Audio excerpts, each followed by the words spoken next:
They said it would be over by Christmas. Instead, it lasted 4 years. They said soldiers would be home by spring. Instead, millions drowned in mud. This is the story of the trenches. In September 1914, the German advance toward Paris was stopped at the Marne River.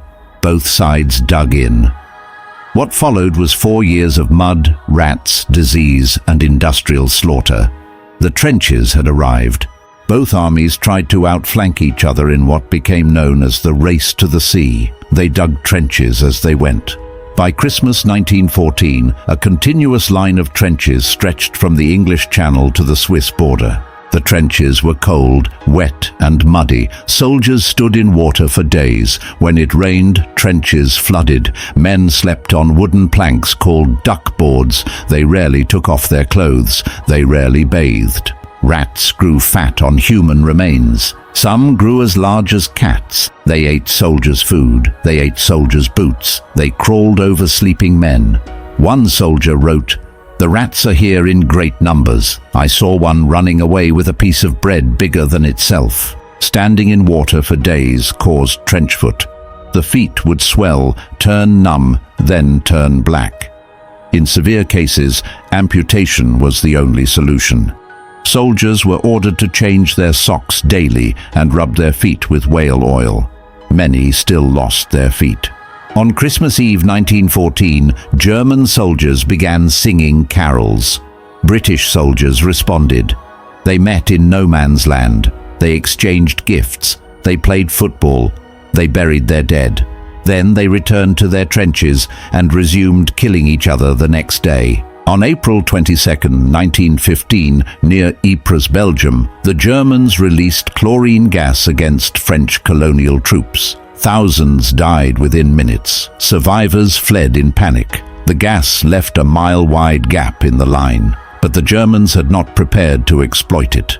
The opportunity was lost. Within months, both sides developed gas masks, but the technology kept evolving. Chlorine, phosgene, and mustard gas. Mustard gas was the worst. It burned the skin, blinded the eyes, and damaged the lungs. It could linger for days. There was no escape. The machine gun changed warfare forever. It could fire 500 rounds per minute.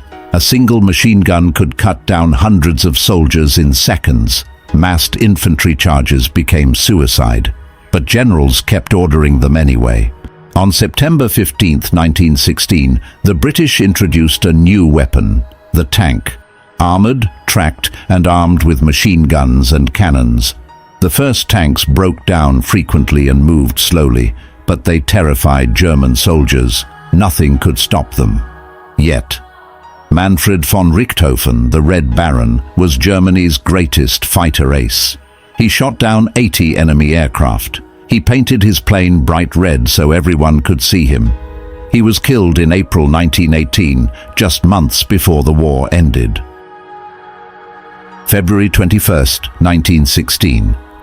The Germans attacked the French fortress city of Verdun. Their plan was not to capture the city. Their plan was to bleed France white, to kill so many French soldiers that France would collapse. The French commander, General Philippe Pétain, gave the order, "Ils ne passeront pas." They shall not pass. French soldiers held Verdun. The battle lasted 10 months. Over 700,000 men were killed or wounded. The line held, but France would never recover. To relieve pressure on Verdun, the British launched their own offensive on the Somme River. July 1, 1916 was the worst day in British military history. 57,470 British soldiers were killed or wounded on that single day. The battle lasted until November. The British used tanks for the first time on the Somme. They were slow and unreliable, but they terrified German soldiers. The tanks' potential was clear. The war would never be the same. On April 9, 1917, 4 Canadian divisions attacked Vimy Ridge together for the first time. They trained for months on a replica of the ridge.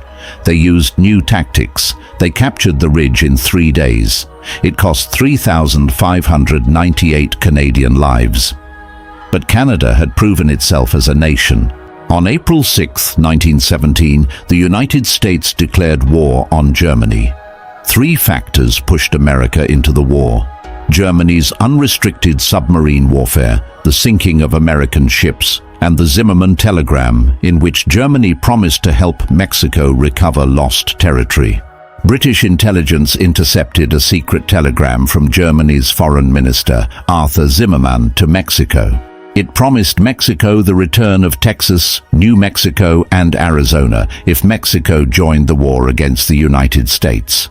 When the telegram was made public, Americans demanded war. In November 1917, the Bolshevik Revolution brought Vladimir Lenin to power. Lenin promised peace, land, and bread. He withdrew Russia from the war. Germany now had millions of soldiers freed from the Eastern Front to send west. British forces, including Arab allies led by T.E. Lawrence of Arabia, pushed the Ottoman Empire out of the Middle East. The Ottoman Empire would not survive the war. German submarines, called U-boats, sank thousands of Allied ships.